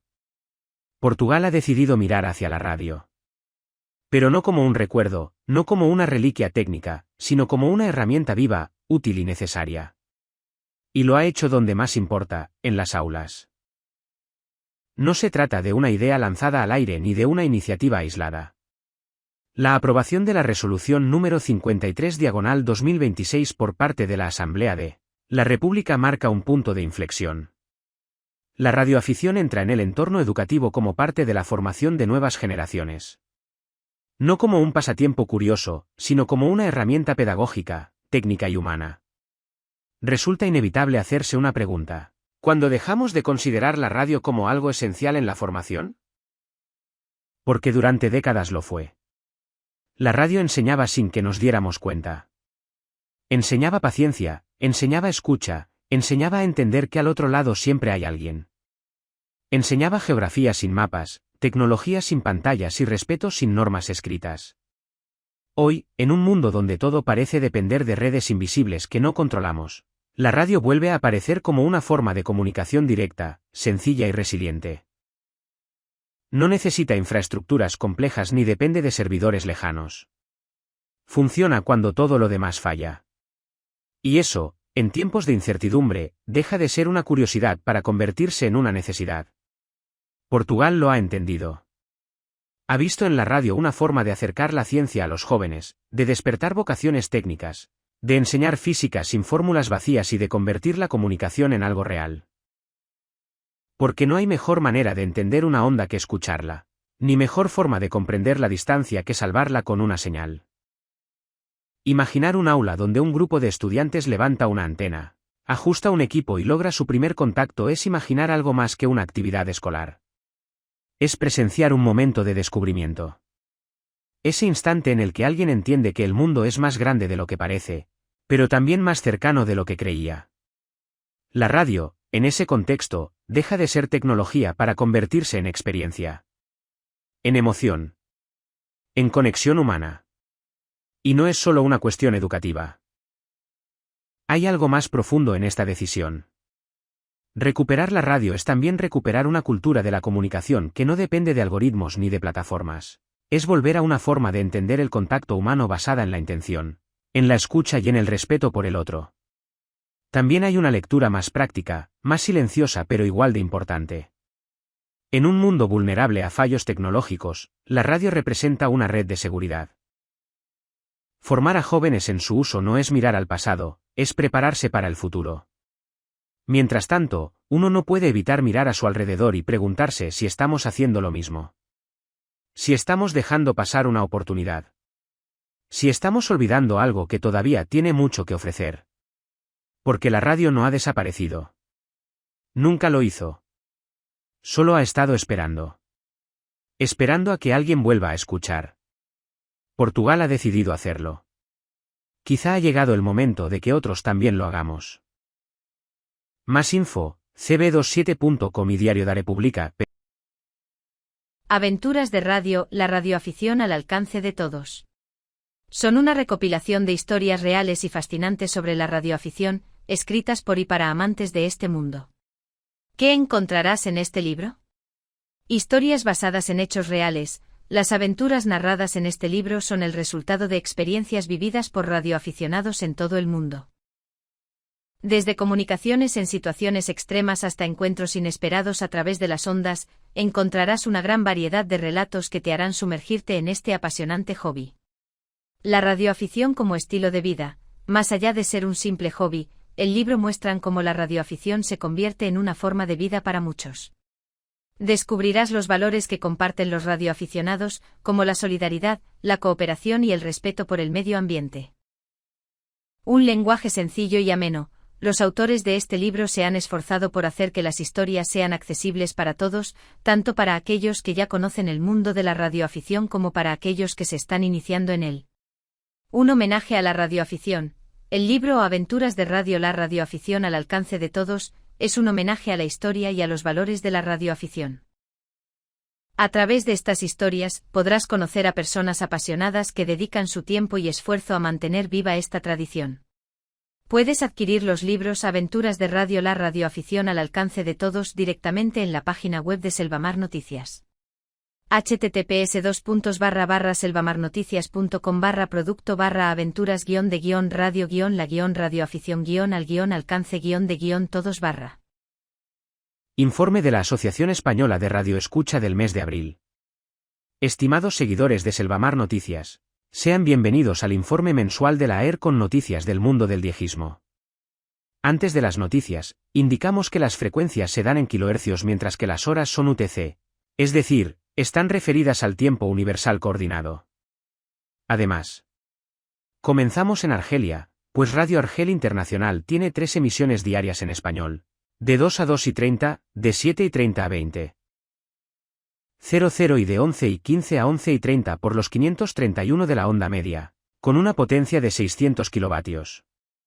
Se pueden enviar informes de recepción al correo tecnica@algirien-radio.dz. Encore Tumbril es una emisora europea de onda corta con 1 hora de música clásica y que actualmente cuenta con el siguiente esquema. Los lunes a las 2 en 5950 vía WRMI hacia América del Norte. Los jueves a las 1 vía WRMI en 15770 hacia Europa, este de Estados Unidos e Islandia. Los viernes a las 2 en 5850 vía WRMI hacia América del Norte y a las 8 en 15770 vía WRMI hacia Europa. Los sábados a las 11 en 9670 desde Alemania vía Channel 292 hacia Europa. Los domingo, a las 1 en 5850 vía WRMI en dirección a América del Norte y a las 6 en 3955 vía Channel 292, de Alemania, hacia Europa. Se agradecen mucho los informes de recepción en el siguiente correo en coretumbril@gmail.com. Para este nuevo periodo, La Voz de Turquía tiene un nuevo esquema de emisiones en español. Ahora se la puede sintonizar diariamente de 1 a 1:55 en 7260 y 9870 hacia el al oeste de Europa, así como para el centro y sur de América. Y de 4:30 a 5:25 en 13725 hacia Europa. Se agradecen los informes de recepción en el correo español @trt.net.tr. Por último, Radio Vaticana cuenta con 3 emisiones diarias en español hacia América, vía el transmisor situado en Greenville, Estados Unidos, de 1:30 a 1:45 y de 1:45 a 2 en 7305, y hacia Asia de 12:30 a 12:45 en 21730. Pueden enviarse informes de recepción a info@vaticannews.ca. Tras las noticias, les indicamos que pueden oír y leer este informe en radio.aer.org.es. Además, todos sus programas diejistas favoritos están en Programax.com, donde hay un total de 10 programas disponibles. Y, no olviden que nos pueden escribir al correo info@aerclub.es, desde nuestra web aer.org.es así como desde nuestro perfil en Facebook. Hasta la próxima, muchos 73S y buenos de X. Entrevista a una Yankee Lima. Maritza Fredes, voz, carácter y pasión en la frecuencia. Por Radio Club Yankee Lima, Chile. Desde Copiapó, la operadora CE1RFI ha construido una trayectoria marcada por la perseverancia, el aprendizaje y el compromiso con la formación de nuevas generaciones en la radioafición. Su historia refleja el avance de las mujeres en un espacio que, poco a poco, ha comenzado a transformarse. El origen, de espectadora a protagonista. Su llegada a la radioafición no fue planificada. Comenzó escuchando a su marido operar, casi por casualidad. Lo que partió como una molestia por el volumen pronto se transformó en curiosidad. Empecé a escuchar, a poner atención, y se me metió el bichito, recuerda. Ese acto simple, escuchar, fue el punto de partida, afinar el oído, reconocer voces, entender códigos. Lo que comenzó como curiosidad se transformó rápidamente en un interés genuino. Sin embargo, el verdadero impulso no vino desde la motivación, sino desde la resistencia. Un comentario en frecuencia, que cuestionaba la presencia de mujeres en la radio, terminó por definir su camino. Lejos de desmotivarla, fue el impulso definitivo. Dije, ahora sí doy la prueba. Transformó la exclusión en motor. Hoy lo cuenta con humor, pero también con claridad. Gracias a ese colega, hoy estoy acá, le quité la radio a mi marido. Ahora compartimos el hobby. El momento clave. Tener voz propia. Obtener su licencia no solo significó cumplir un requisito técnico, marcó un antes y un después. Fue sobre todo la validación de una identidad dentro de la frecuencia. El primer contacto no se olvida. Que te llamen por tu indicativo, que te reconozcan, es una emoción especial. Ese reconocimiento, sin embargo, no fue uniforme. Maritza recuerda episodios en los que fue ignorada deliberadamente por algunos operadores, pero también destaca lo que considera más importante. La red de apoyo. Siempre hubo colegas que sí estaban ahí, que te escuchaban y te hacían espacio. Esa dualidad, exclusión y acogida, marcó sus primeros años y terminó fortaleciendo su carácter dentro del medio. Para ella, la radio es un espacio donde el tiempo desaparece, puede pasar horas operando sin notarlo. Radioafición y tiempo, una relación total. Para Maritza, la radio no es una actividad secundaria, sino una experiencia absorbente. Puede pasar horas en frecuencia sin percibir el paso del tiempo. La concentración, la búsqueda de señales y la conversación se mezclan en una dinámica que describe como profundamente satisfactoria.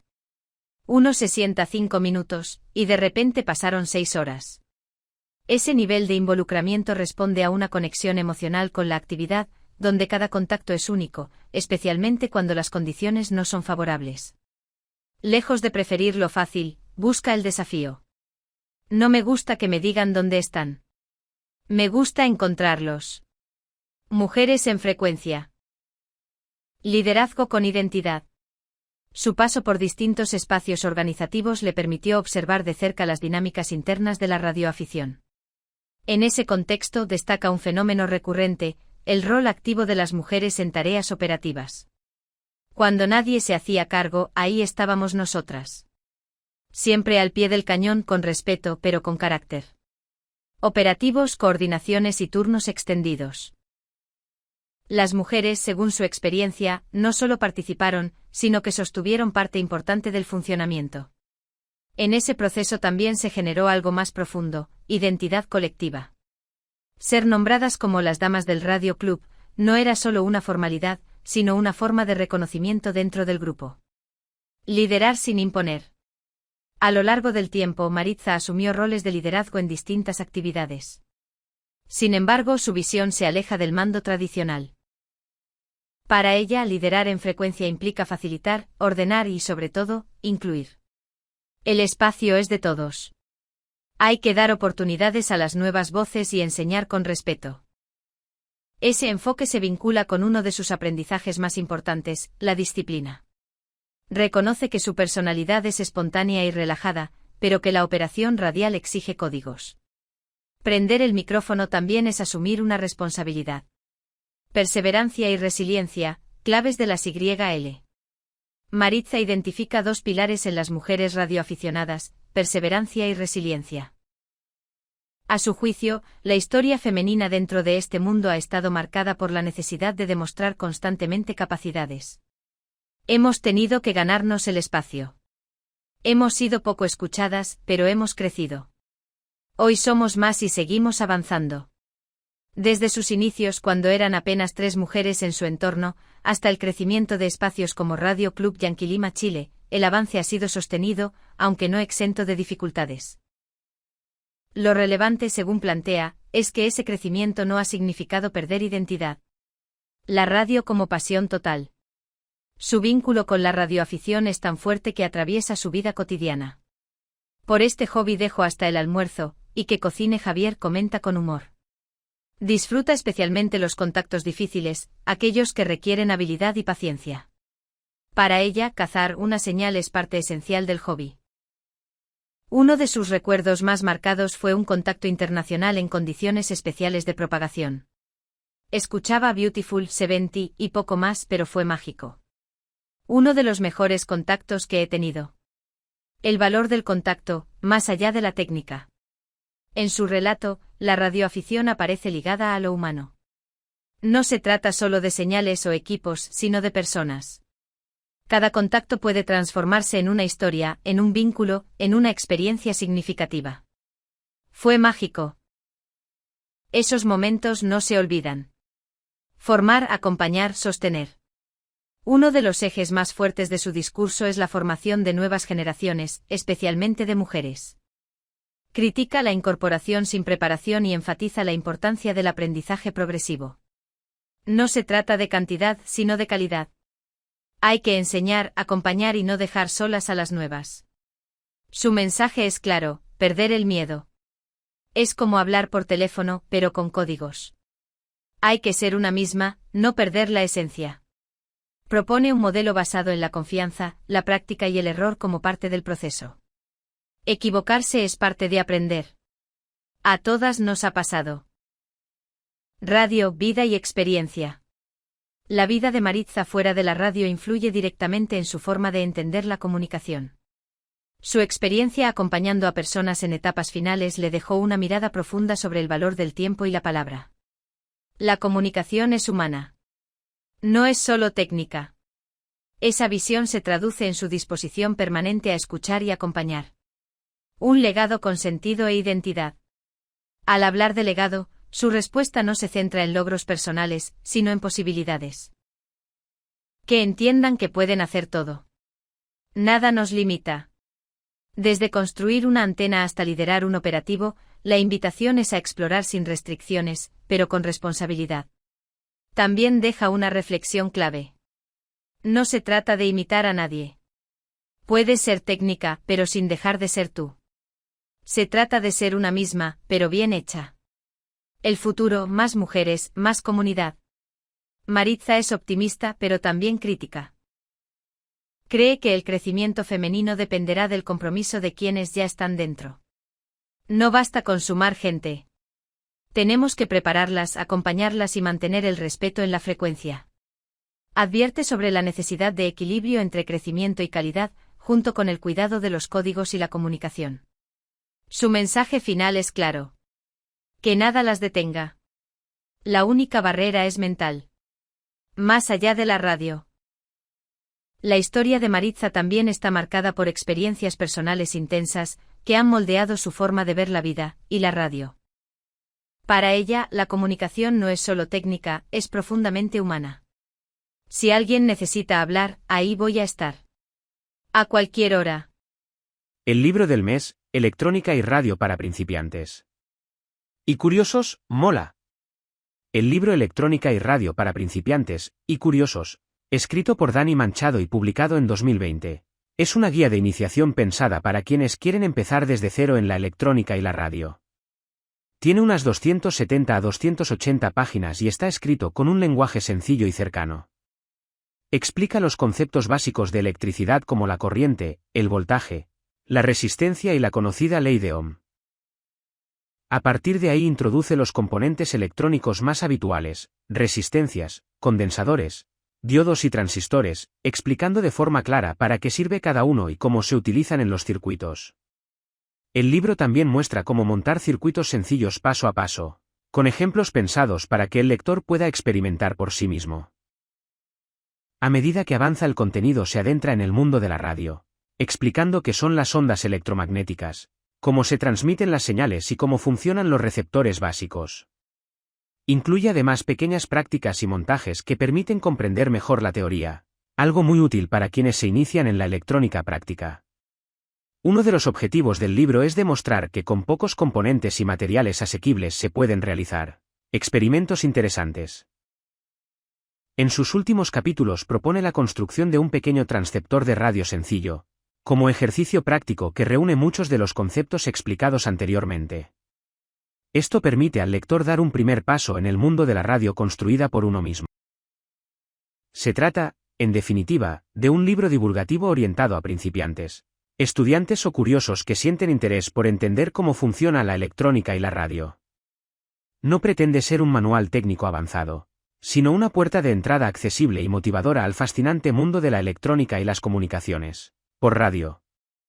Muchos lectores lo valoran precisamente por su claridad, su tono cercano y su enfoque práctico. Cuando el peso lo llevan siempre los mismos. Hay radioclubs que nacen con ilusión. Lugares donde todo parece posible, actividades, concursos, salidas al campo, charlas, y sobre todo, ganas de compartir radio. Pero con el tiempo algunos empiezan a apagarse. No de golpe, no con ruido.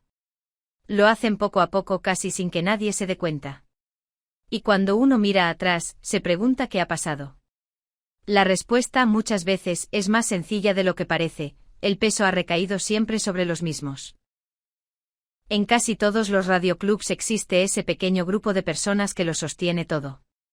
Son quienes organizan, quienes mantienen la estación, quienes se preocupan de que haya actividad, quienes están cuando hace falta. No suelen ser muchos. A veces apenas 2 o 3. Al principio lo hacen con gusto. Porque les apasiona. Porque creen en el radioclub y en lo que representa. Pero con el paso del tiempo, lo que empezó siendo ilusión se convierte en responsabilidad. Y la responsabilidad, cuando no se comparte, termina pesando. Mientras tanto, el resto entra sin darse cuenta en una especie de comodidad. No por mala fe, sino por costumbre. Porque siempre hay alguien que se encarga. Porque todo sigue funcionando. Porque nunca parece urgente dar un paso al frente. Y así poco a poco el radioclub deja de ser un proyecto común para convertirse en el esfuerzo de unos pocos. El desgaste no aparece de un día para otro. Es silencioso. Se acumula en pequeños detalles, en la falta de ayuda, en la sensación de estar tirando siempre del carro, en la ausencia de relevo. Llega un momento en que quienes lo daban todo empiezan a preguntarse si realmente vale la pena. Y cuando esa pregunta aparece, algo ya se ha roto. No hacen falta discusiones ni conflictos. Basta con que esos pocos que sostenían todo decidan parar. Entonces el radioclub entra en una especie de pausa indefinida. Las actividades desaparecen, la estación se usa menos, las reuniones dejan de tener sentido. Hasta que un día, sin ningún anuncio, el radioclub deja de existir. Lo más llamativo es que esto no ocurre por falta de socios, ni por falta de medios. Ocurre porque la implicación no era compartida. Un radioclub no puede depender de héroes. Porque los héroes también se cansan. Necesita personas dispuestas a implicarse, a asumir pequeñas responsabilidades, a formar parte activa de algo que es de todos. Porque cuando la carga se reparte el esfuerzo pesa menos, y la ilusión dura más. Quizá la pregunta no es por qué se hunde un radioclub. Quizá la pregunta es en qué momento dejamos que todo recayera sobre los mismos.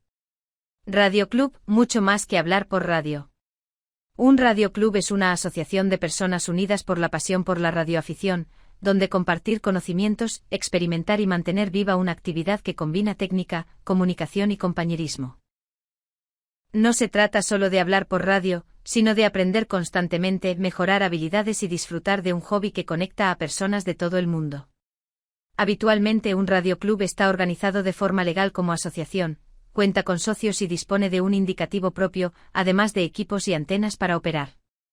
Es también un espacio de encuentro, ya sea físico o virtual, donde los miembros realizan contactos, QSOs. Participan en concursos, construyen antenas o equipos y preparan a nuevos aficionados para obtener su licencia.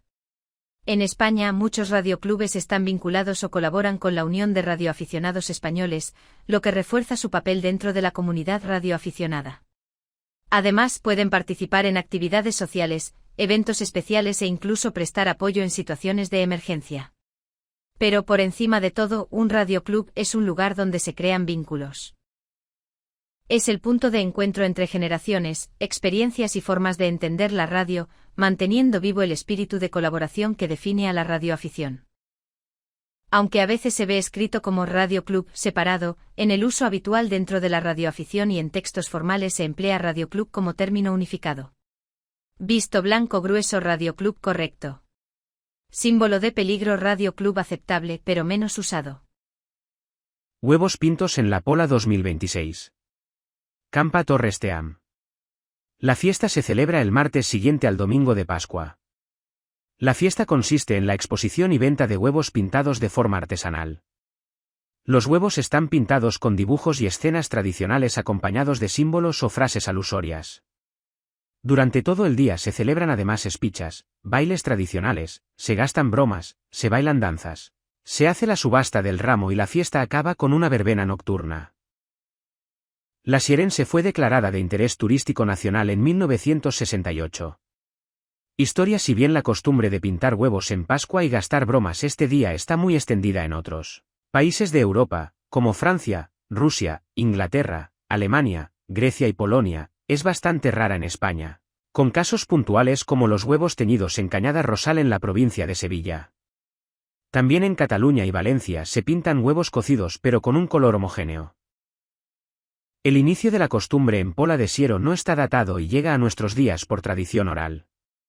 Tradicionalmente se pintaban con sarro, hollín de las cocinas, en la actualidad se pintan con anilinas, acuarela y óleo, dependiendo del virtuosismo del artesano. Aunque el origen de pintar huevos en Pola de Siero es incierto, la tradición se relaciona con la llegada en el siglo XIX de gentes procedentes de otros países de Europa a trabajar en las minas del concejo, dado que fue en Siero donde se descubrieron los primeros yacimientos de hulla en Asturias. Participación. Puede participar cualquier radioaficionado con licencia en vigor. 2 fechas. 05 de abril del 2026 a las 12 UTC. Al 07 de abril del 2026 a las 11:59 UTC. Más info, https://3ubs.qrz. com/db/eg1hpp. Las noticias de Manolo Meteorito. ECBF 17º Congreso. Ya tenemos fecha y lugar oficial concretada para el 17º Congreso de la ECBF. Este será el 10 de mayo, domingo en Bruselas de 9 de la mañana a 2 de la tarde. En él se tratarán diversos asuntos de la gestión administrativa de la propia federación, se elegirá nuevo consejo, recordamos que en la actualidad y de forma interina lo forman, Óscar Espallargas como presidente, Frans Ernalsteens como secretario ejecutivo y Antonio Manuel Adalia como tesorero. Además también figura en el orden del día de la convocatoria, tratar la situación de las normas europeas para el servicio CB 27 MHz, como una memoria de las interferencias que afectan cada día más a nuestro servicio. Igualmente anunciamos ya de forma oficial, la última incorporación a esta federación, de los compañeros del Club Nacional GMRS de Grecia, defensores en su país de la banda ciudadana y del área de 460 MHz y PMR 446 MHz. Calendario. Amigos en la distancia AEL de abril. Del 1 al 10 de abril Diploma Distintivos del Ejército del Aire Español. Cuarto peldaño Escalera de San Fermín, ACAR. Del 11 al 20 de abril Diploma Clásicos de ayer. De 21 al 30 de abril Diploma Motos Custom. Día 23 de abril Festividad Comunidad de Aragón y Castilla-León. Nuestros colaboradores. Cada número de Selvamar Noticias es posible gracias a la suma de esfuerzos, voluntades y pasiones compartidas. Detrás de estas páginas no solo hay redacción y contenidos, sino también el apoyo de colegas, asociaciones, empresas y amigos de la radioafición que, de una u otra manera, contribuyen a que este proyecto siga creciendo. Los logos que encontrarás a continuación representan a quienes nos acompañan con su tiempo, su experiencia, sus recursos o su confianza. Ellos forman parte activa de esta gran comunidad, haciendo posible que cada mes podamos ofrecer información, historia, técnica y sobre todo, espíritu de radioafición. Desde aquí nuestro agradecimiento sincero a todos ellos por caminar junto a nosotros en esta aventura, compartiendo la ilusión de mantener viva la radio en todas sus formas. El señor Búho dice. Uno se sienta 5 minutos, y de repente pasaron 6 horas. Por Maritza Fredes. Charlie Eco 1 Radio Foxtrot Lima.